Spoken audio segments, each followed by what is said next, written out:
Okay, I have to some degree been spurred on to tell these stories um, because these stories feel too grandiose and um, self-serving to me, and I don't have any proof um, other than perhaps the records at the mental hospital. But even those, I don't think will encapsulate the emotional impact of what happened. Um,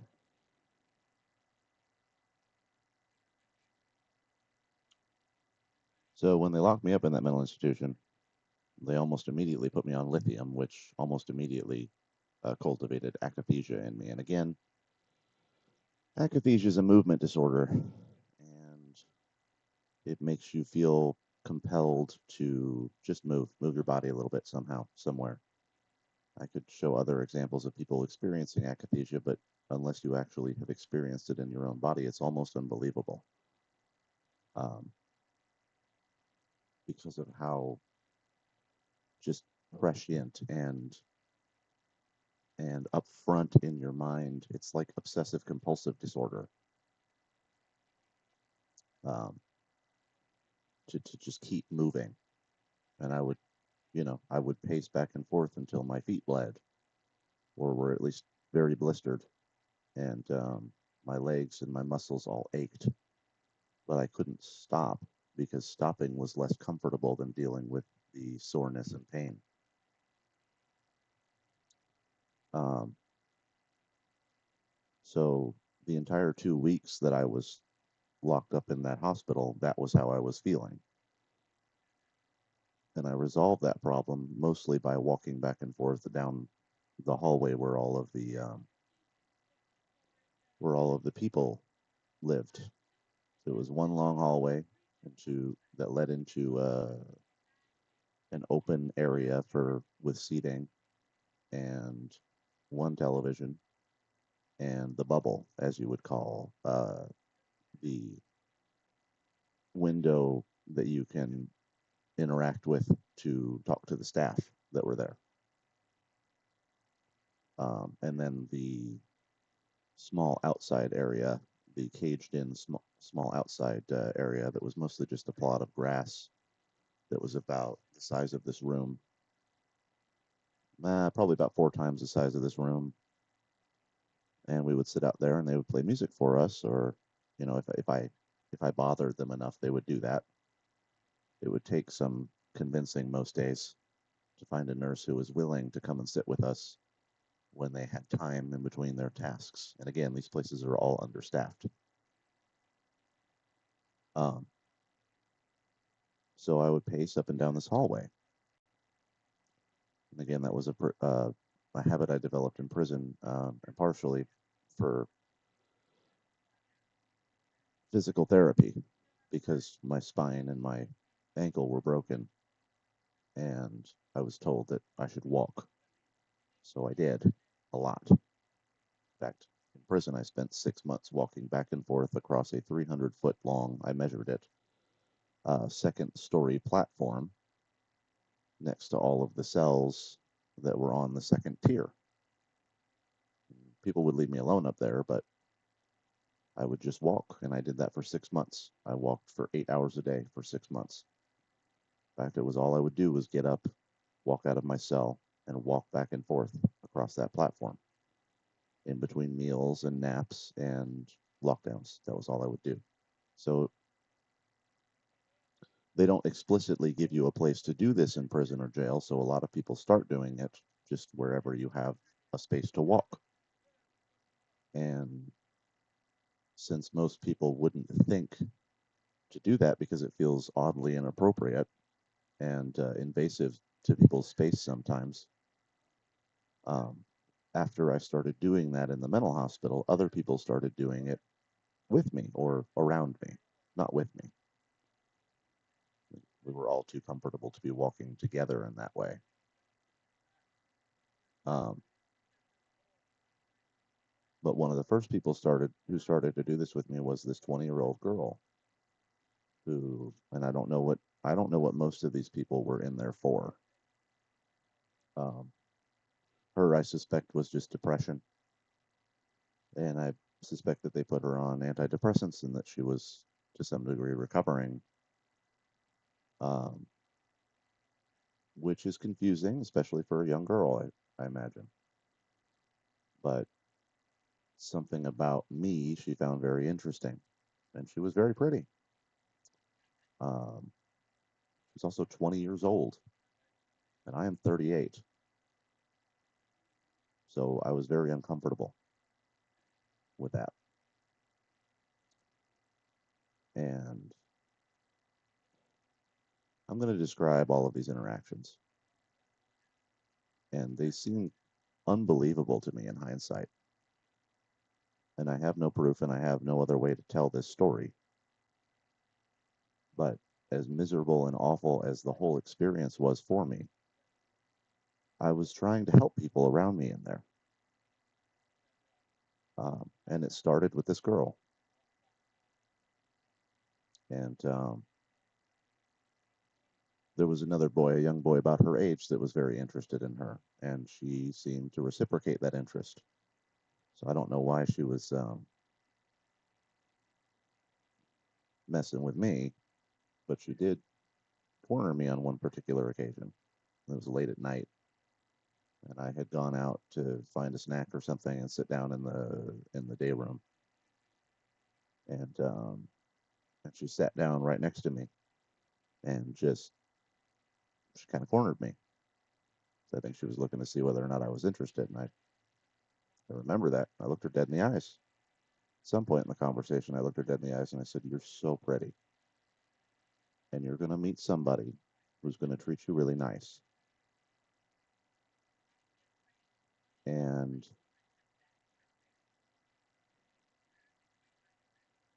then they moved her. Or no, no, no, that's right, because they had moved the other boy that she was interested in out of our pod and moved him into a different pod because they could tell that that might be a problem. In fact, there was another woman about my age actually who had, because the two this couple, this young couple, frankly, had been in this institution for a little bit longer than I had.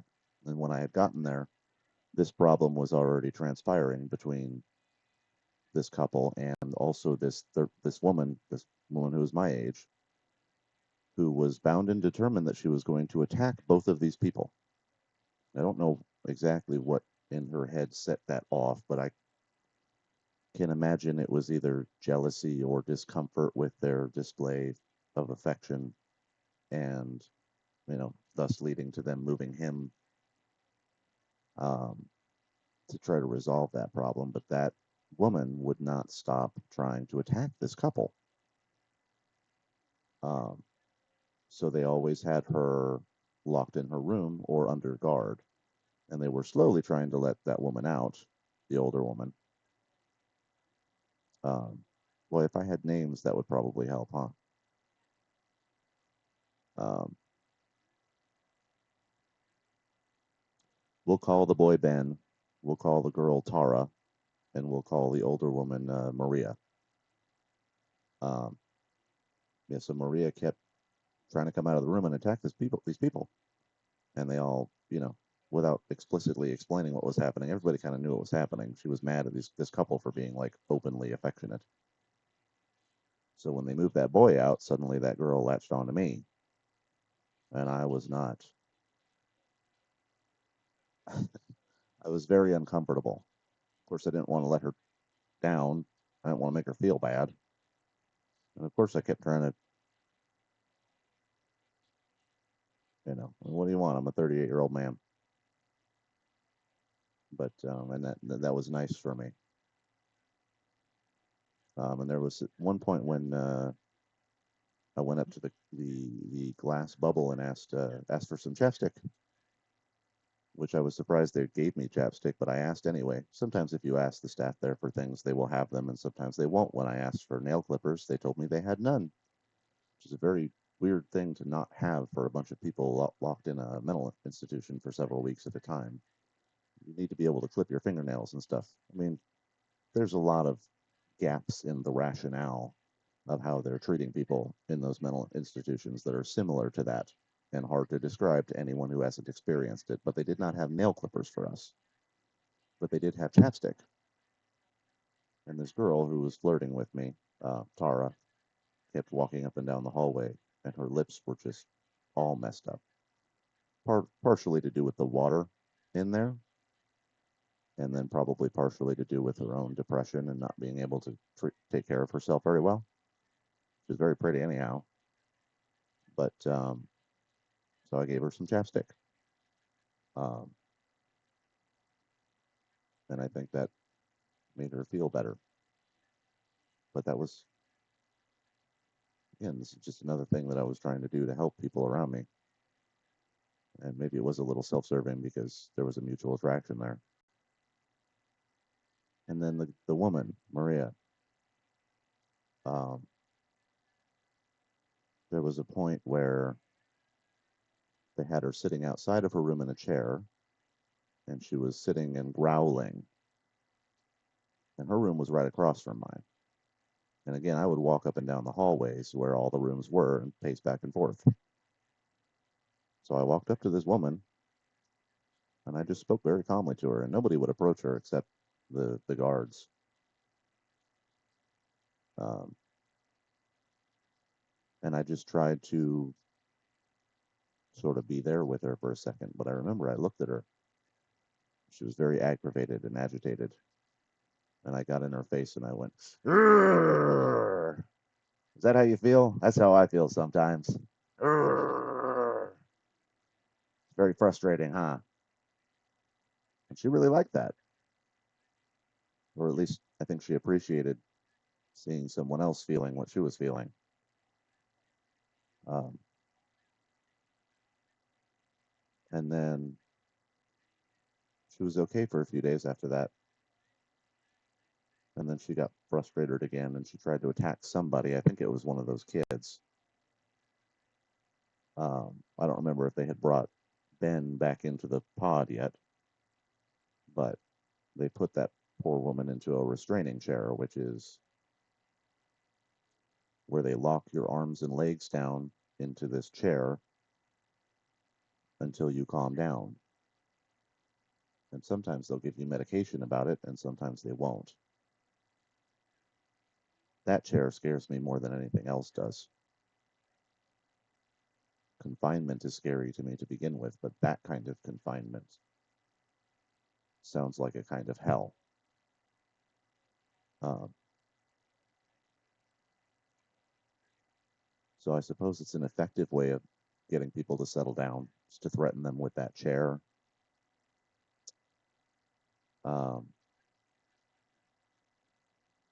or just shoot them up with tranquilizer. They did that too sometimes. Well, there were a few times when I wish they would have shot me up with tranquilizer, but I couldn't get them to do it. I wasn't acting irrationally or inappropriately enough to be shot up with tranquilizer. Perhaps I should have tried harder. Anyway, so this girl and this girl cornered me one night. And again, I looked into her very pretty eyes and told her, "You're very pretty. You're going to meet somebody nice." Um, and then they switched the boy and the girl. Something had happened with the boy over in the other pod, and they didn't want him over there anymore. He was a nice kid too. I mean, like, I think that the problem that had been created in the other pod was created by somebody else in that other pod. So they moved her over to there, and they moved him over to me. They moved him in with me, actually. Um, this boy who I guess I was competition for unintentionally, and I sat and talked to him about that girl a bunch because all he would do was sit and talk about that girl, and and they would call each other on the phones, And I'll never forget when he called over the first time, and she just the way that she said his name, oh Ben, or something like that. Oh, okay. So I kept telling him, yeah, you should go after her. You should. So you both seem to like each other quite a bit, and this would probably be a nice experience for both of you in any case.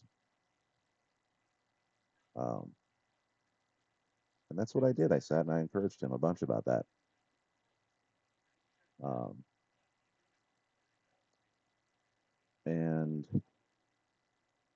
then there was another man in there who, I mean, he was kind of we'll call him John. I think his name was John. And when I met him, I'd had to go. The first time that I had gone to the hospital before everything else bad happened, and I actually had to go get locked up in a mental institution. When I left, I started hitchhiking home. Well, I started walking until I found a man to give me a ride. And this man owned a tow truck with a small sticker on the back of the interior of the truck that looked like Jesus. And he told me that it was his brother who had died, and that he had carried that brother and his aunt in that truck. Um, we were talking a lot about his truck. I've been very interested in trucks lately. Um, so when I got locked up, I started hearing, I don't remember how we even got on the subject, but he told me that his uncle had died. And his uncle sounded exactly like this man who had given me a ride. And his uncle had died not but a day before. He found out while he was in there. So I had the uncomfortable feeling that I may have met his uncle.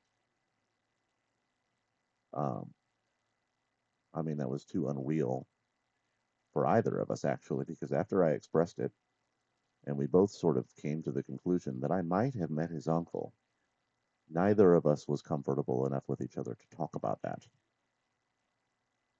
Um, but in any case, we got to know each other pretty well in there anyway, and he would often say that he would very much prefer to be locked up in jail than to be stuck in this mental institution. He said that a lot. Um, so he really just wanted to get out of there. So did I. Um, but there was one particular occasion where, and I suppose I'll have to tell about this other girl. We'll call her Celine, I guess. And Celine, I don't know if they had put her on drugs that made her sort of zombified, or if she was just depressed. But she'd walk around with a towel on her head all day long. She's a black girl, um, and it's harder to take care of your hair in those conditions. So I think she was struggling with that. Um, and we don't build those institutions with those problems in mind. So, but in any case, I started engaging with her a lot because I just would, as I would walk back and forth in and out of the day room, and maybe I'd settle for a minute in the day room and try to find a game to play with somebody or do something, watch TV or whatever. And so I would stop and I would talk to her in between my pacing back and forth, or I would just check on her and see if she was okay. And I did that a lot with people. Was mostly what I was doing, and she brightened up after a little while. I don't know if it was medications or what, but she started to brighten up a little bit. And there was one particular occasion where we had gone outside, and they would ask us to play music, or they would ask us what music we wanted to play, and we'd all gone outside. So I asked them to play a song that is particularly dear to me. I call it the Wagon Wheel Song. It was the lullaby that I used to sing to my daughter every day. Um, there's a line in there about dogwood flowers, bouquet of dogwood flowers, and I know what those are now. and they were all over the ground. So I picked myself a bouquet of dogwood flowers. And I gave them to that girl, and I saw this all happen. Before it happened, I saw it all happen. I knew how the pieces would fit together, and I knew, no, not exactly, but to some degree, what to expect would happen if I, because I looked over and that boy was sitting there despondent with his back to everyone else, John. And Celine came over to me and she saw what I was doing and she thought it was very nice. And I tied the whole thing together with a stem and I handed them to her. And I looked over and I said, go give those to him, to John.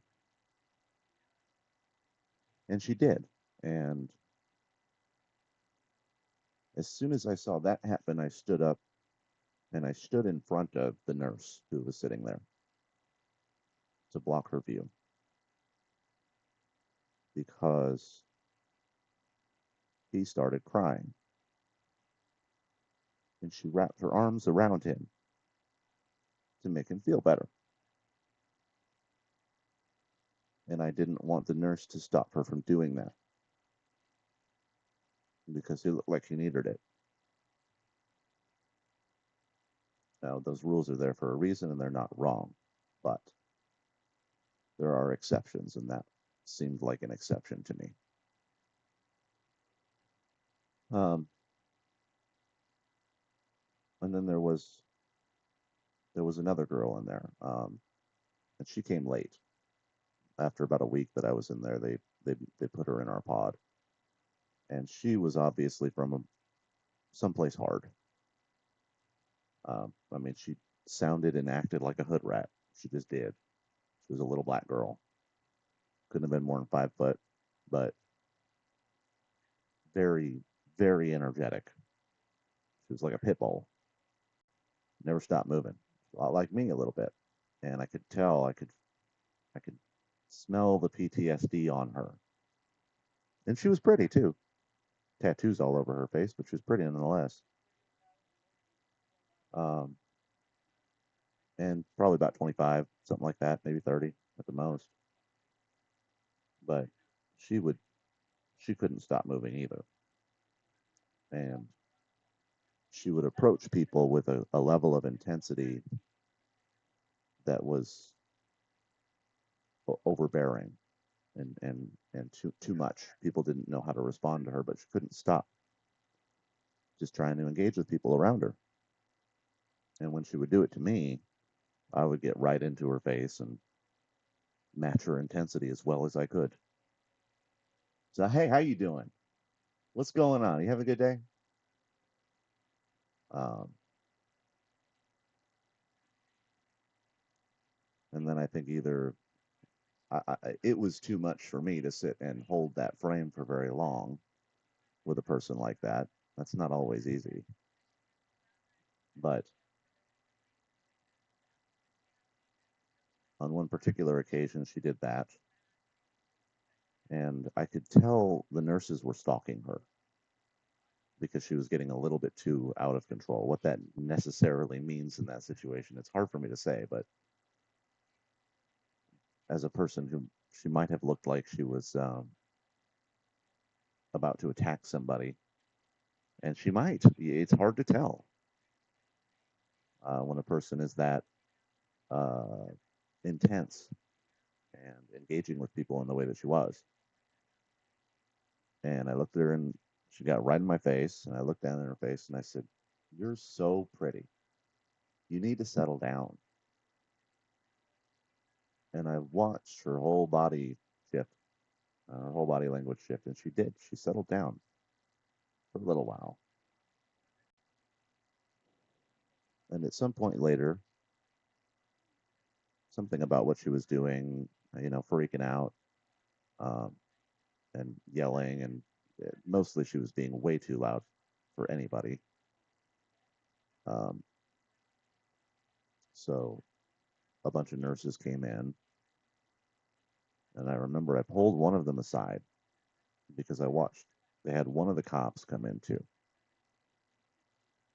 and having been a person who has had bad interactions with the police in the past, I knew that she was likely one of the people who also had had bad interactions with the police and how threatening it can feel to have police in your presence at all. So I pulled that nurse aside and I said, if you put police around that girl, that's when she's going to attack somebody. And she heard me. She talked to the guard, and then a bunch of nurses came in. And they gave her some tranquilizer and settled her down. They did not surround her with police. I don't know if that was my impact, but it just felt very strange to me to see that and to know with a sense of certainty what would happen. Um, so,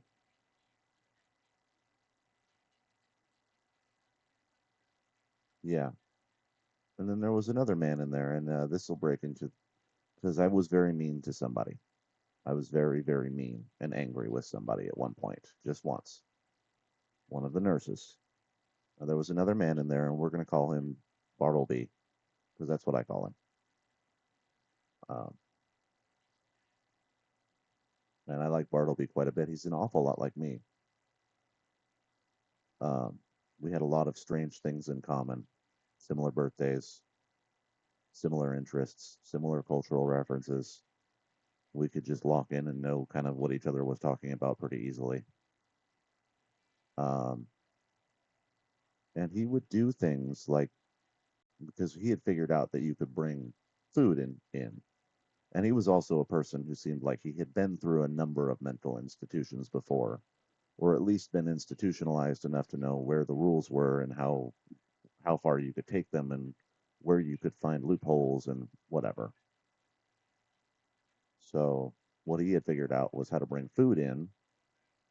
And one particular evening, he brought in a whole bunch of pizza, and he was giving everybody pizza.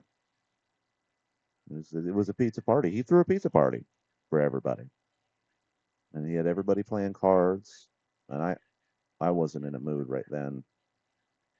My akathisia had been too bad for me that day, but I was trying to engage with him, so I came out and had a piece of pizza too. But he's not allowed to do that. He's not allowed to give people pizza. It's against the rules. There's a reason that it's against the rules, but again, this was another time that they had a rule in place that because he was making everybody feel better. There was. There was no harm in what he was doing. There was no exclusion in what he was doing. He brought everybody in and he made everybody feel like they were a part of it. And then this Jamaican man, this probably my age, about Jamaican man, one of the nurses, he came running in through one of the doors, grabbed the pizza away, and yelled at my friend Bartleby and shamed him for he's not supposed to be doing this. You can't just give food to other people. It's against the rules. That's the rules. And he was bullying people. More than that, I don't know what he was frustrated about or what he was having a problem with or if this was a long-standing issue with him. And I have enough courtesy for other people to understand that some days you just have a bad day. And maybe he was just having a bad day. But so was I. And it got to be very late one evening, and I could not stop pacing back and forth down this hallway. And then I could not get the nurses to give me any sleeping medication or anything to help me with it. So I was really miserable.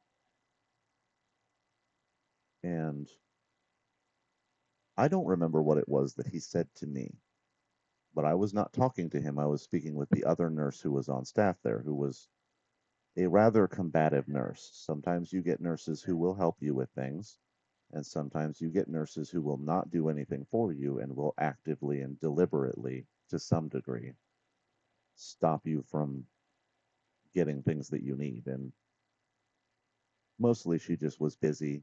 She was just very busy, and she did not want to call the charge nurse to make sure that it was okay to give me this medication. Eventually, I demanded that she do this, and she did, and then she gave me the medication. Why I had to fight with her about that, I'll never know, other than they were understaffed. And and of course, when you're in a situation like that, and you know that if you are doing badly enough, they will give you drugs to help you out. But the only way that you're ever going to get those drugs is to act out and be very, very loud and upset until they fucking tranquilize you. And I didn't want that. I didn't want to do that. I never do. Um, so I calmly sat in the hallway and waited for her to call the charge nurse like I had asked. And while I was doing that, that man who had taken the pizza away from my friend Bartleby and all of my other friends in there said something to me, and I don't remember what it was. But I do remember putting my face as far in through that little slot as I could and saying to his back, "Do you like working here? Do you feel like you're helping people? Do you feel like you're being a benefit to the world doing what you're doing here? Do you feel like the role that you're fulfilling is helpful to the people here who are under your care? Is that what you are doing? Is this what you want to be doing?" And I went on like that for a while. And I was perhaps with a more aggravated tone. And the other nurse just sat there and listened while I did that right in front of me. And the nurse that I was talking to sat with his back to me. He bristled a few times, but he didn't respond. And I never saw him again. And that was driven by anger and frustration. But I don't feel bad about it. Not really.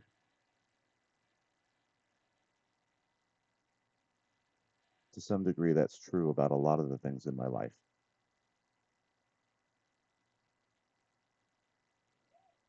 Other people can't see or know with a sense of certainty what my motivations and intentions are, but I can.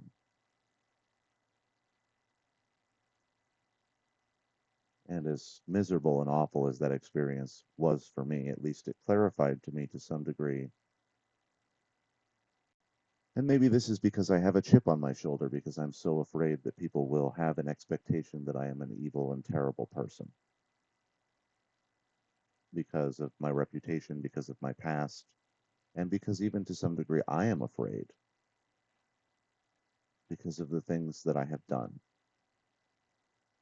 But I'm not ashamed of those things, not really. Because every single time that one of those things happened, I understand what my intentions and motivations were, and they were never to cause harm. So for me, as scary as all of these things are, the problem is mostly about figuring out how to stop them from happening again. But I'm not ashamed of them. I'm frustrated because I was wrong. The things that I did were wrong. I was wrong about why I was doing them. But my actions and motivations were driven from a place of I was trying to do the right thing every time.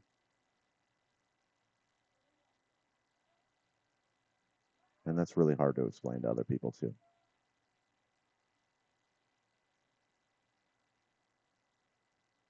Um, I feel like there's part of this that I'm forgetting to tell.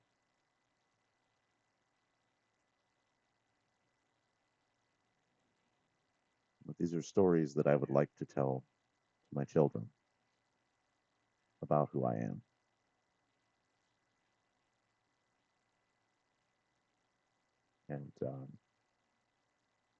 And I have no proof, and I don't feel like anybody's going to believe me. But that's who I am. When you put me around a bunch of broken people, I try to help, even when I'm miserable, even when my life feels like hell. I try to help. So at least that was very clarifying for me. But I don't think that the systems that I found myself trapped in were helpful or conducive or productive for me. Even if they may have been for other people, they were not for me. Even after having all of these experiences, the fundamental clinical principles behind what was being attempted with me did not help me. Being around people did.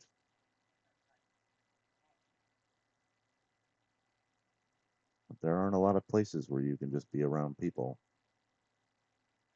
And it's also very stressful to do that. That was a very stressful and hard thing. Those things that I did were stressful and hard to do.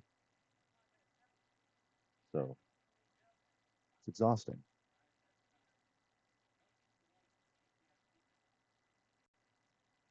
Anyway, I suppose that's all I really wanted to say about it for now.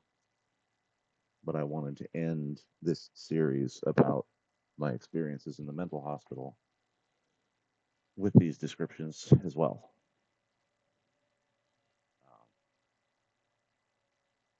I hope that helps.